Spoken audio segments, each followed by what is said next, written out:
This week's crypto recap. Bitcoin crashes to 5-month lows. Is the pain over for now? And altcoin updates, well, there are plenty of them. I'm looking forward to getting to them later in the episode as always. You're listening to the Collective Shift weekly recap, actionable insights and a breakdown into the crypto market, all in under 30 minutes.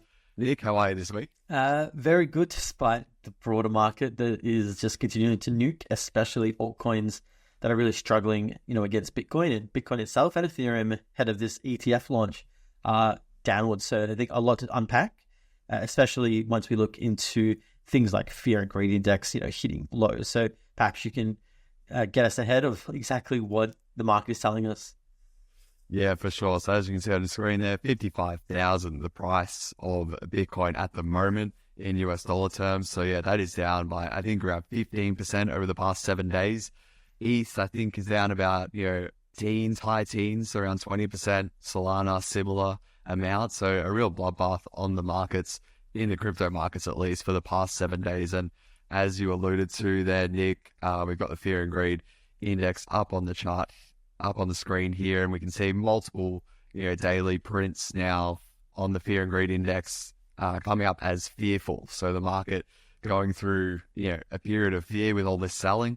And as we can see, historically, even earlier this year, we saw extreme greed in the market. So that's what you get with crypto, so the extremes of all types of sentiment. But not a surprise to see, the fearful levels, given the altcoin market in particular, really, in a bloodbath at the moment. Yeah, just a comment there. I think it's easy to forget about the position we were in back in March. Crypto comes a long way in such a short amount of time. And I remember seeing, meme coins plastered on, like the Allocation raising $700,000. And I know I said it then, that was pretty cautious times. And it's kind of playing out that way too, because, you look back and you think, it's not, 4 months until that all-time high was. Yeah, for sure. I think we were talking about things like Bitcoin, I think had gone up 7 or 8 months in a row, which was a record for all of Bitcoin's existence. So like things like that, which were clear, I suppose, local top signs. Even personally, I didn't think about selling then because I'm still expecting this bull market to continue a lot more. I think people who are a bit more aggressive in their trading or shorter term investing may have considered selling, but it's all part of the ride with cryptocurrencies. And even putting more in context, I suppose, why this sentiment is so bad at the moment. We've got even the S&P 500. So over in the US, one of the main stock indexes, it achieved its all-time high for the 33rd time year to date. So yeah, 6 months, it's already hit the all-time high 33 times at the daily close. So yes, we've got some big companies, take out the bulk of that, like Nvidia and whatnot. But even when putting that aside, it's still a real sign that, cryptocurrencies are really starting to trail the performance of, the US stocks in particular. So we've seen that correlation ebb and flow over the years, sometimes very tight, sometimes it's quite a weak correlation, which is definitely what we're seeing now. But yeah, part of me does feel like, okay, if we see a big crash in stocks in the coming months, like 25% or so, what would that look like for cryptocurrencies? I tend to think it wouldn't be a great sign, but look, we'll see if that correlation does tighten back up as time goes on. But yeah, let's get into sort of just expanding on, this whole sell-off and reasons for this potential sell-off, Nick. Are there anything, like, people are always looking for answers and whatnot? What are the sort of most common reasons you're seeing people attributing this sell-off to? The number one thing we've talked about in the last couple of episodes was the sell-side pressure from the likes of, governments and now Mt. Gox that has finally started to enable those payments. So that's a huge part of the market that really really is fighting against us in terms of, that demand side pressure that, is just really tough at the moment. That is a core phase. But as I mentioned before, I guess it was just that euphoric, attitude that was just sweeping the markets. We saw, Solana meme coins that were raising $20 million in the space of days, which for me is a big sign of that, euphoria in the market and possibly reaching, too far ahead of ourselves in the current market. But as I was talking to you before this episode, there's still a lot to look forward to. Yeah, and as I said, it was just a matter of people getting overextended, maybe getting too euphoric and maybe trying to speed run this bull run. I know a lot of people were hoping for all-time highs again and again, but as we can see with crypto, that we had that 7-month concurrent streak that eventually has to come down, and I think that's just what we're seeing at the moment. Yeah, great thoughts there, Nick. Agree with everything you have said. I think people do just need to zoom out sometimes and see that we have been on quite a run in the past year or so. Even certain altcoins, I think Solana is still up about 7x from this time last year, which is coming off a big retracement as well in recent months. Of course, one of the other big reasons people are talking about is the Mt. Gox Redistributions, which we did talk about. We spoke about them, I think, 2 weeks ago and even a bit last week. Other reasons people are talking about is the German government sort of moving Bitcoin that it had seized to exchanges, which is likely, they're likely in the process of selling it or about to sell it, which we spoke about, I think, also last week or the week before. So those reasons coming up again, given the billions of dollars, US dollars worth of BTC that, the US government, German government are both holding, plus now these Mt. Gox redistributions. So I guess in the past week, they officially started. So at the start of July was when they were saying that they would start moving, the BTC that they owe their creditors, which have been waiting for these repayments for, 10 or so years. I think a big fact that gets missed here, which we spoke about another time, is just that, these creditors who are owed these Bitcoin and Bitcoin Cash, a lot of them have had the opportunity to sell in the past 10 years off the market by people sort of purchasing their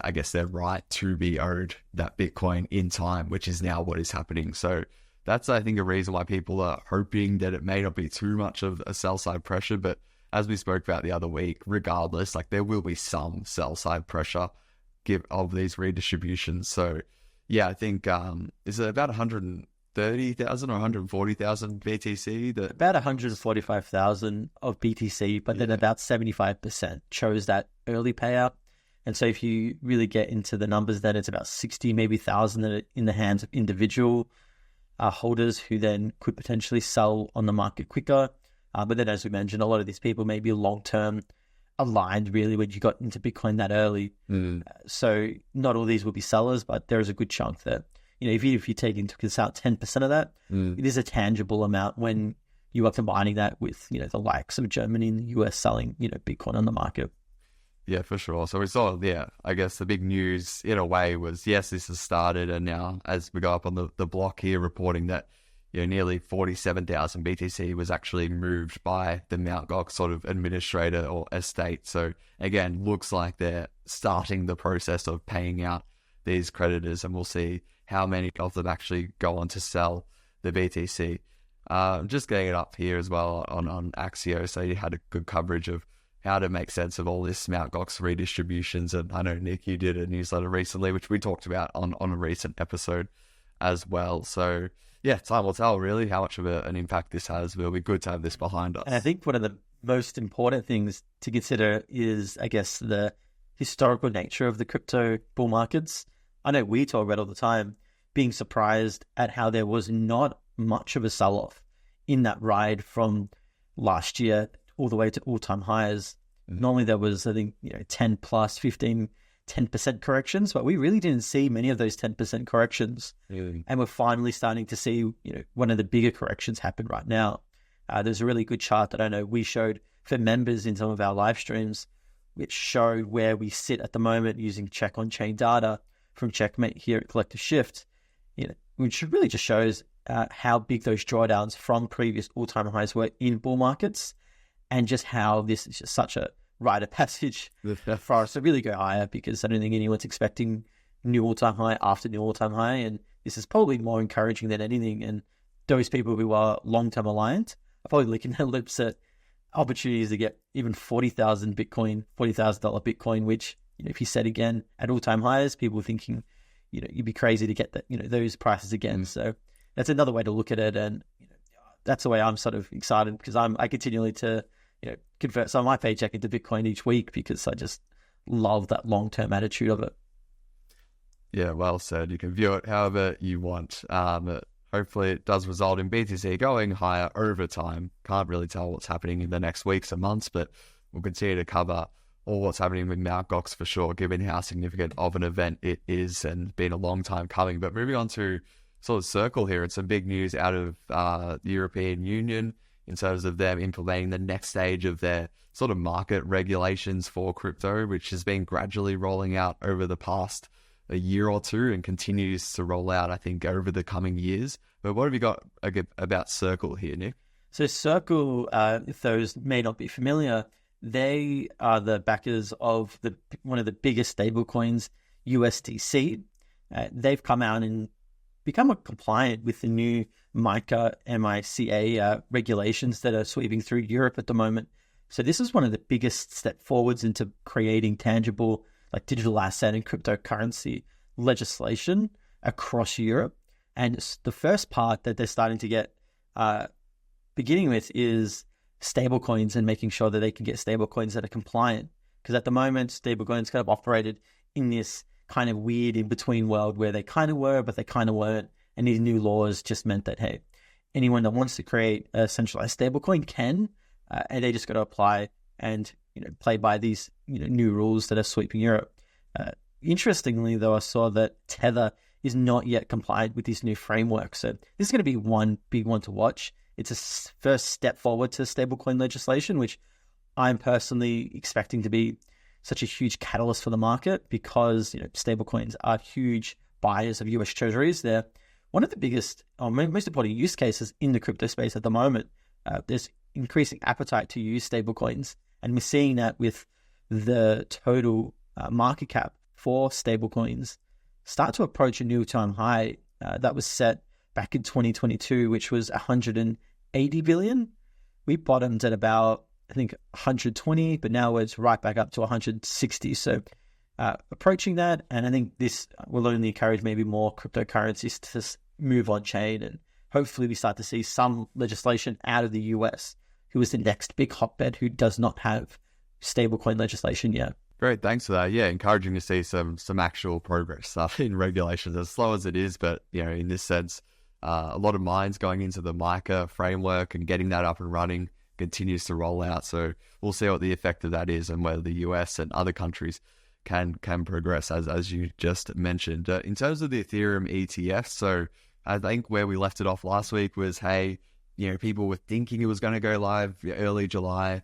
We talked about how there was, it was in a sense of being postponed from people's expectations, and that it was going to be more likely middle of towards the late stages of July, but still highly probable that these ETFs start trading this month. With that said, Nick, there was a lot of people's thoughts about, okay, how popular will these ETFs be? And how does that sort of stack up against the popularity of the Bitcoin ETFs that went live in January? I'll get up a bit of work that you did recently, just sort of taking in all of these. Yeah, thanks, Matt. We did this in the latest newsletter where we kind of just looked at, hey, this is what Bitcoin did, and we kind of summarized what the broader market, different analysts, different investment firms are expecting for these ETFs. Are they expecting overs? Are they expecting unders? Or do they expect it to perform on par with what we saw with Bitcoin? As we can see on the screen now, we've got a bit of a table there. We can see that Bitwise is the leader of the maybe more bullish expectations. Their time frame extends to 2025. So this is 15 billion. Then we got the likes of JP Morgan, who put around a 1 to 3 billion in terms of the rest of the year. And that's not including staking. So they double these predictions of inflows if staking is somehow worked in towards the end of the year. Then we got the likes of Galaxy Digital, who are expecting about 30% of the relative BTC inflows that it saw, which would equate to about 5 billion there. Grayscale is at that 4 billion. We got some lower figures, such as Mechanism Capital, who are basically saying that, hey, this is a lot, they're expecting a lot less because the ETF flows that we're seeing in Bitcoin may not be as bullish as the market is suggesting.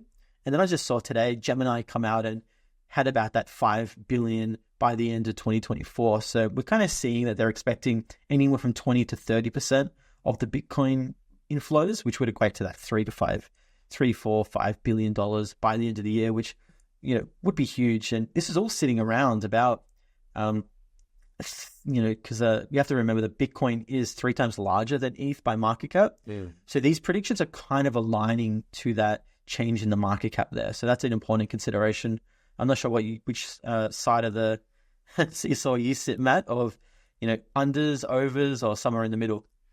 Yeah, well, if we factor in, I think Bitcoin so far, I think it's about 14 billion US, even accounting for like the BTC, flows, and there's some of that's like cash and carry trade or basis trade, which I think we explained the other week. But let's just say there's like 11 billion or 10 billion like genuine demand for like holding Bitcoin ETFs. Like, to your point, you automatically would divide that by around 3, given the market cap difference. But then there's other factors which make me, I'm not as excited or expecting too much from the Ethereum ETFs for other reasons, such as just quickly to name some. I think if you're a big asset manager or whatever, I still think, hopefully I'm wrong, but I still think a lot of them would just view cryptocurrency there. They would get their exposure to Bitcoin and they're like, okay, that's enough. Given that historically BTC and ETH have traded pretty tightly in correlation, and then the second of 2 reasons would also be the staking point as well. I think more sophisticated investors would eventually maybe learn about there being the Ethereum ETF and how ETH is different to BTC, but then they'll eventually learn, this doesn't have staking. I think that's another factor that you can't ignore. So we've talked about all this. I know you mentioned some of these points in your newsletter. So in terms of a guess, if we're saying that for Bitcoin, I would only expect ETH to get, I'm just going to say 3.5 billion. I'm just going to pull out a number. 3.5. Oh, yeah. I'm going to go 3.5 billion, over in net inflows, over the first 12 months. So that'll be pretty low, I guess, compared to the others. So hopefully considering that a lot of these expectations were for that 6-month period. Yeah. So that's taking then probably half of those expectations. Yeah. So I'm happy to go a bit above you. Yeah. Just because maybe if the SEC didn't that's a good end point. This investigation into Ethereum, into that security debate, I would probably be on that side as well.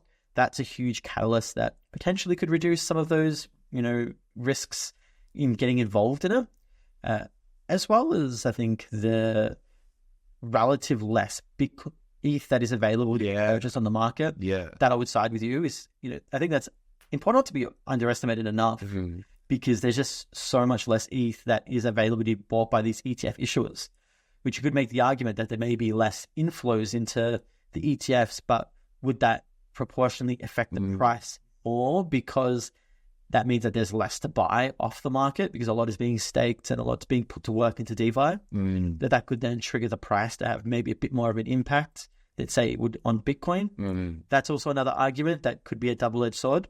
So I think there's a lot of unanswered questions here, but the main, I think, theme is, hey, these are really great discussions to start having when you're introducing a thing like Ethereum that isn't as well known as Bitcoin, to saying, hey, there is different exposure that you can get to cryptocurrency. It's not just Bitcoin. There's these things like smart contracts and this new layer that you can build on and create.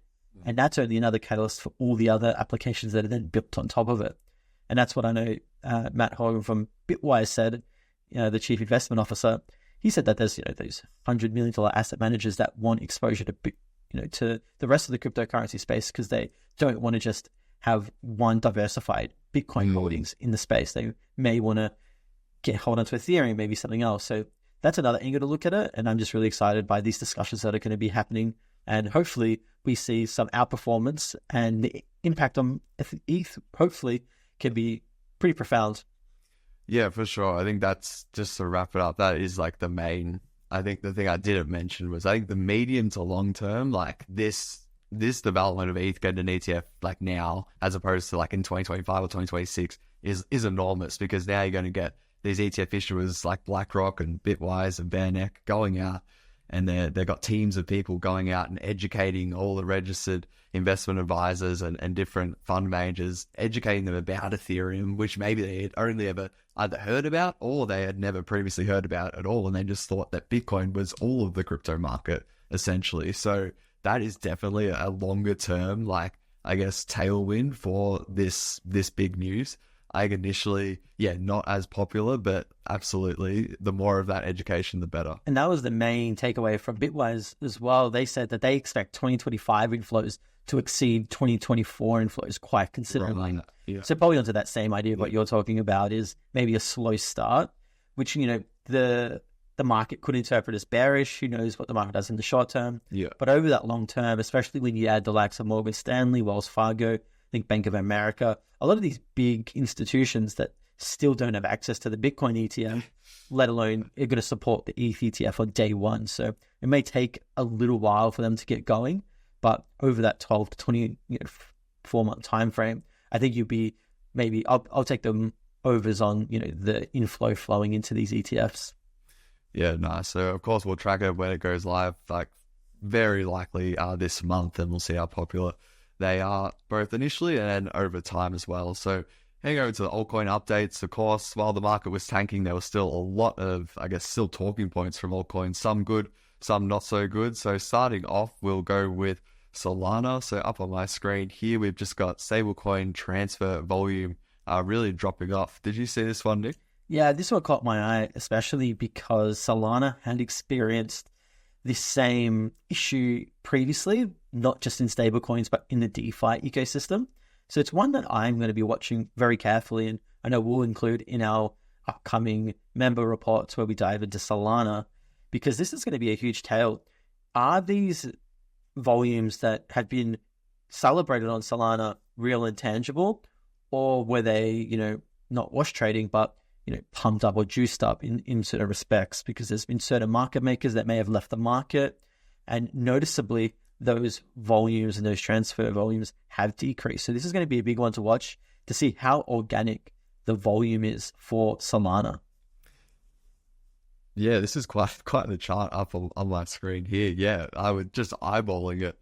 The volumes of combined USDC and USDT, so how much are people transferring these every day? It looks like it's about 1/6, 1/7 of where it was just in May and even parts of April. So that's very alarming and may indicate that there was, some really, I suppose, illegitimate sort of transferring. And if that continues, what does that mean for the bull case for Solana? So we'll watch that closely for sure. It's a really good pickup.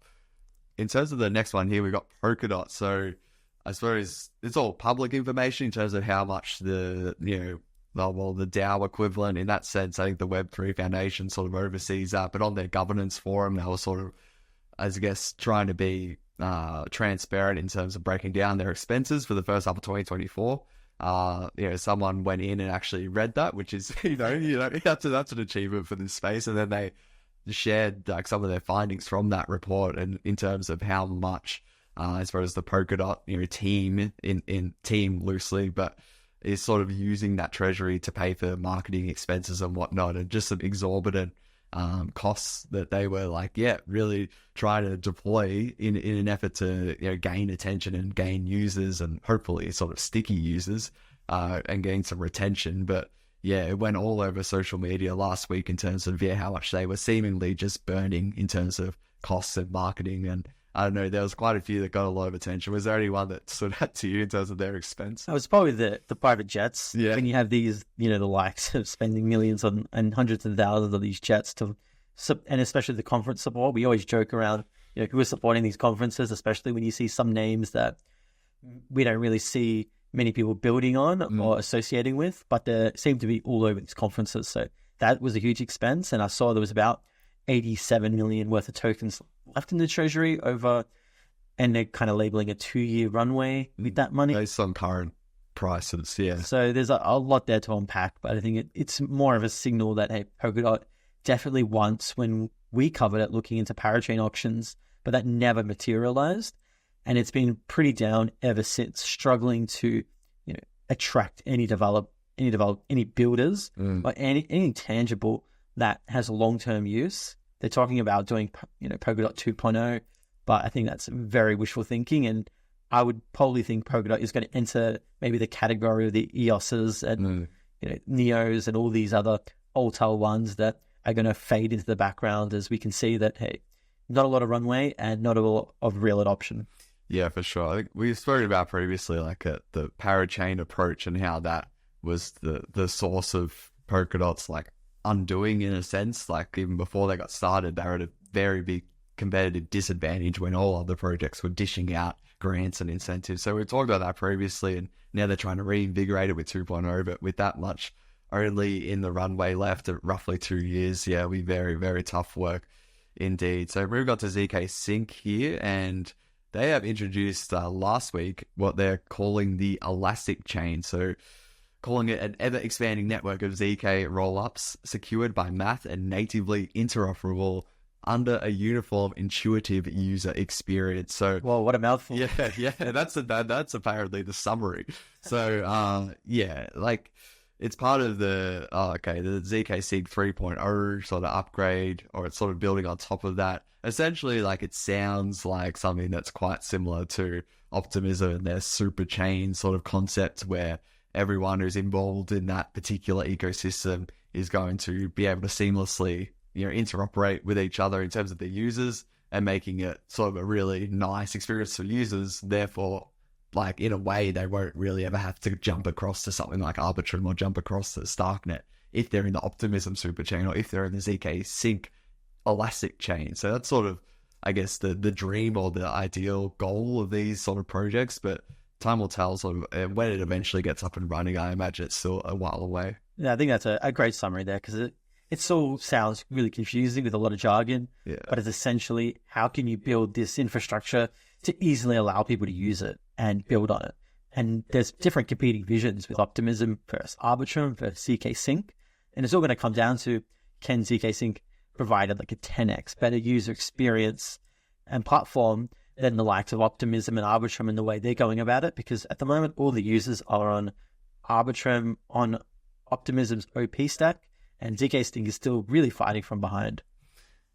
Yeah, that's it. Moving on to Chainlink, just an update, a bit more brief. They have got another sort of announcement to do with like the net asset value, putting that data on chain, which I believe they released some news about in terms of a pilot, results of a pilot a few months ago. So this is sort of an additional sort of, I guess, example of another institution that's joining and using Chainlink's upcoming CCIP, and that's involved Signum and also Fidelity. So more adoption there for Chainlink, and still awaiting their CCIP to go fully live on mainnet, which I suspect should be any week now. Perfect. Yeah, maybe sweeping through a couple of these. We got Lido. One to watch out for is they released a testnet upgrade aimed at improving the network's decentralization. So Lido copped a lot of flack of being maybe too controlled, too centralized of the ETH stake, and they're going to be slowly releasing some updates to try and improve and battle back with some of these negative arguments that rightfully have plagued Lido and maybe resulted in some stake trying to be moved away in favor of some other liquid staking options. Also saw BitTensor in the AI space. They were halted due to a security breach with, I think, some millions lost due to some validator clients. So not a great time for BitTensor, who are kind of struggling, I think, at the moment to really explain exactly why are they so important in the AI space and in that crypto cross-section. Yeah, and keeping with AI here, we've got the beginning stages of this merger that was announced earlier this year between, three large AI projects and quite some of the first wave of AI projects, SingularityNet, Fetch.ai, and Ocean Protocol. So that first of two phases actually happened last week, and I think the second of two phases should happen in the coming sort of 2 weeks or so. And after that, we'll see those three tokens, I suppose, on CoinGecko being represented as artificial superintelligence alliance, which should make it, I think, roughly in the top 25 or so projects by market cap. So yeah, you'll be seeing that in the coming weeks. And if you hold any of those other projects and their tokens, definitely make sure you go on the official websites and official communications channels of those projects, and be aware of scams at this time as well. So there's a lot of, unfortunately, phishing activity surrounding this big merger that's going on. In terms of WorldCoin here, Nick? Yeah, they final one to knock off the list. They're starting their daily unlocks with about 18 million of daily unlocks that are going to be happening for the next, I think, 700 days plus. So there's going to be huge amounts of WorldCoin that just continually enters the supply, and it's going to rapidly increase that market cap. And it should probably enter the top 10 by total market cap, I think, in the not so distant future, because it is at the moment, I think, a top 5 or top 3 coin by fully diluted value, if we take into account all of the coins at the current market price. So this is one that is definitely on the watch list, one that we talked about back in November, reasons why, hey, you should be very cautious looking into WorldCoin, because there's this rapid tokens entering the market that is tough to absorb by any reasonable demand, and that will only put pressure on the token price. Yeah, so we'll see if the market can absorb that massive wave. So if it does and prices hold steady and all else being equal, it should continue to climb up. But we'll see if that sell pressure really takes a hit, because that's the equivalent of about $13 to $14 million US per day entering supply for the WorldCoin. So we'll watch that and see how it goes. In terms of what we're looking forward to, Ethereum ETF, as we said, should go live in July sometime. And ETHCC, as I've got up on my screen here, another well-established conference that's very high signal in terms of project announcements, as well as updates happening on Ethereum and in the Ethereum ecosystem. Keen to cover that one next week, and no doubt in the pod we'll give a rundown maybe of our favorite things from ETHCC. But to finish our final segment, the rapid fire over and underappreciated, what do you got for us, Matt? I see Trump's in your eyes. Yeah, I think there's been a lot of talk about Trump meme coins and a lot of different commentary on Trump and Biden, how they may get involved in crypto. But one thing that I saw got lost in all of that, so I suppose underappreciated, was rumors or reports still at this stage that Trump could be speaking at Bitcoin 2024. So that is a big conference that's happening in Nashville this year. So that's happening. That will be happening at the end of July. It's just a matter of time to see whether Trump either attends, or even better in the sense of Bitcoin headlines and whatnot, whether he actually makes some comments or presents. I doubt that he would present, but maybe some comments, or maybe he doesn't turn up at all. So we'll see how that goes. But underappreciated for sure. What do you got, Nick? Yeah, I've got something else that's underappreciated in the market. One that didn't really capture as much news headlines as I would have thought it would, considering the market sell-off. The BlackRock Global Allocation Fund revealed that it owned about 40,000 shares of the Bitcoin ETF into this global fund. So this wasn't a surprise per se, because they said that they were going to be doing this, but you still can't be overstated the importance of the likes of BlackRock not just creating Bitcoin ETFs, but creating other investment vehicles that they are then allocating some Bitcoin to. And this is kind of that trend that we're starting to see of is it reckless then to not include Bitcoin as a percentage due to its upside gains over a long-term period? So that's one I really look forward to. Fidelity, they already do this. They offer, I think, anywhere from 1%, 2%, or 3%, depending on your risk tolerance, in some of their investment funds. So this is one I think is a tailwind. We should start to see many more of these big firms start to allocate to Bitcoin, and maybe 2% Bitcoin is going to be a norm. If you said that 3 years ago, you think, well, space has come so far, but now it hasn't even really moved the market in any tangible way, the likes of BlackRock allocating. So huge one, and maybe we're just getting too desensitized to BlackRock buying Bitcoin. Quite possibly, yeah. Really good, underappreciated this week, Nick. And I think it's going to keep happening over the years, just continued passive accumulation from these secondary ETFs, not the direct ones. It's really, really important and underrated for sure. But that does wrap it up for this week. So we'll keep an eye out for any ETF news and Mt. Gox selling some more or redistributing and all that. But all the while, if you zoom out, crypto is still quite healthy over the past 12 months, that's for sure. So if you do want to subscribe for more insights from Collective Shift, definitely check out our newsletter. So you can subscribe to that at collectiveshift.io/newsletter. That's collectiveshift.io/newsletter.